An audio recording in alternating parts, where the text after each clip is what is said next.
I know some of you are expecting a new resin video. But today, resin? Nah. Today, lasers. Pew, pew, pew. I can put my name on everything.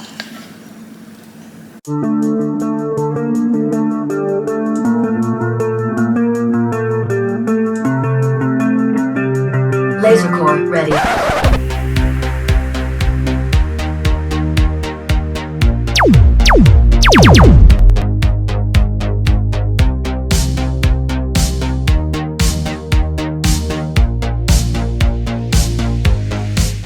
Hi everyone, Resin Dragon here, and thank you so much for coming back to my channel, and welcome to my channel if you're new. So as you can see from the intro, I got a new toy. I'm super excited. It is the Xtool D1 Pro 20 watt laser with air assist. There are two main types of lasers when it comes to the hobbyists, right? We've got the diode laser, which this one is, and we've got a CO2 laser. You might be more familiar with the brand name Glowforge, and those are CO2 lasers. What are the difference between CO2 laser and a diode laser? Well, the main difference is that a CO2 laser is more powerful and can cut more things, plus the price point as well. This Xtool ran about $1,200. And the Glowforge base units, they start around $3 grand and go up from there. So I would like to preface with saying that I am by no means an expert in lasers, CNC, or even 3D printing. Any of the 3D printing or CNC work that you've seen on my channel, I had a lot of help from the hubby. But when it came to the laser, I really wanted to try to do this on my own. But I will say he did do the build. So let's talk about some of the capabilities of the D1 Pro. It is compatible with a lot of different materials. It can engrave stuff such as wood, some metals, ceramic, rock, leather, and then it can cut through wood and leather, some fabrics, and also acrylic. But I will say that it actually can't cut through clear acrylic. And the reason that is because it's a different frequency than, say, a CO2 laser. So the laser actually passes right through the clear acrylic and will cut what's behind it and more likely to melt your clear acrylic. It can cut through some colored acrylics, and black is actually what I've heard is the best. So why did I buy a laser? I'm a resin artist, right? Well, to be honest, I really wanted to get into mold making and custom mold making, not only for my own use, but eventually for resale. And I really wanted to be able to engrave and cut a variety of materials so that I can expand my knowledge and my artistry through different avenues. And this just, it really felt right. An Xtool actually has some very simple instructions that come with the unit.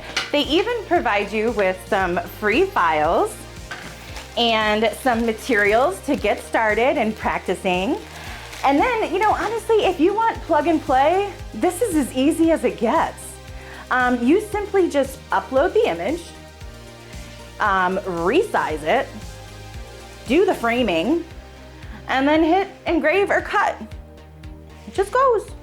Now the cool part is when you are cutting, you actually need a special surface. If you were to just use like a silicone mat when you're cutting, it could actually cut through the silicone. So there's actually a special grate that we purchased to go on here that protects your surfaces that you're cutting on. So hubby, picture here please. Thanks. So there is a small learning curve though. So I talked about how they gave you some free files to make. This is a phone stand that I put my name on. And this is 3mm basswood. Basswood. Hobby Lobby said it was basswood. I used the setting in the Xtool D1 Pro program that actually says 3mm basswood. And it came out perfectly fine. But then when I was trying other files, such as my Resin Dragon logo and my QR code on the 3mm basswood setting, it was actually causing some doubling, and I really couldn't figure out for a while what was causing it. So then I tried a 3mm plywood setting, and that worked, and it came out clear. So sometimes the presets that are in the program aren't necessarily 100% accurate. You may have to mess with the power level or even the laser speed to be able to get a really nice image. And then on top of that, the quality of the image also matters. If you bring in a PNG or a JPEG that is somewhat blurry, it is also going to be blurry when you go to engrave. So just note that you do have to get a really high resolution image or even a vector file to be able to get the best results possible. So I was telling you about some of my projects that I made. This is the engraving and cutout that I did of my Resin Dragon logo, which I think came out super cute. Like I said, had a couple of issues with doubling, but overall, after I got it figured out, super cute. And then the QR code. So scan here to go to my link tree. So after I did quite a few engravings and cutouts, I got really brave and I said, I want to try a picture. I saw other people do it online, why can't I do it? This is what I got. Don't mind the cutout. I do reuse materials, so I use that to cut out something else. So as you could see, they didn't quite come out as good as I would like. So to be perfectly honest, to engrave pictures and animals is a whole nother art in itself. Not only do you have to play with the settings, right? But then you have to play with the grayscale and the different types of grayscale to compensate for shadowing. So as you can see here, hubby doesn't have any eyebrows or eyes. So that one was obviously too light. This one was way too dark. This one came out okay. So this is the best one that I have so far. But this is going to be a future video all on its own after I've, learned a little bit more about photos. As you guys saw in the videos, this thing creates a lot of smoke, especially when it's cutting. I wore a mask and I had my side window open for ventilation here in my shop. And then I used a small fan to kind of blow the smoke out the window. And we also had an air purifier going. So I had a couple of things going and the smoke was still pretty bothersome, right? I mean, the smell is just a lot. So we actually ordered the Xtool Enclosure and it should be coming next week. Cool part is what the enclosure is going to do is it's going to contain the smoke inside the unit.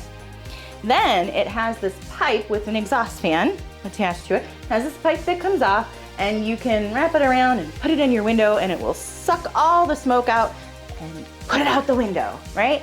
I don't know if it's so much as a pipe. I don't really know what it is. It looks like a slinky with plastic over it, but anyway, you get the idea. It actually will ventilate much better with this awesome enclosure. So, what is my overall take on the XTOOL D1 Pro? I love it. I was talking to my husband the other day that, I wasn't sure that I would ever find another hobby that I loved as much as I love pouring resin. It is my absolute passion, and I wanted to make a living out of it. And to be honest, I still do. But with this, I feel like I can do so much more. My ultimate dream is to become a maker or a full-time YouTuber and be monetized on YouTube, and a customization expert, right? And customizing products for people. So who knows where this journey is gonna take us, and all I know is that the more tools you add to your arsenal, the better the outcome could be, and the sky is the absolute limit. So I'm really excited to see what the future is gonna hold with all this new stuff that we're adding to our workshop. Thank you guys so much for joining me on this adventure with my new laser and spending 2 days in my workshop with me. And when I say 2 days, I mean 2 full days. It was very long, but very fun to try to learn all the new things that go with this laser. And of course we know you can't be a master in just 2 days. This is something that's gonna take a lot of practice, just like my resin does, and still practicing to this day. So we will definitely have more videos that feature the XTOOL D1 Pro in the future. So if you're new here, I hope that I've earned your subscription. Please click that like button and the notification bell to be notified of any new videos that I have coming up. And until next time, why don't you pour one for me?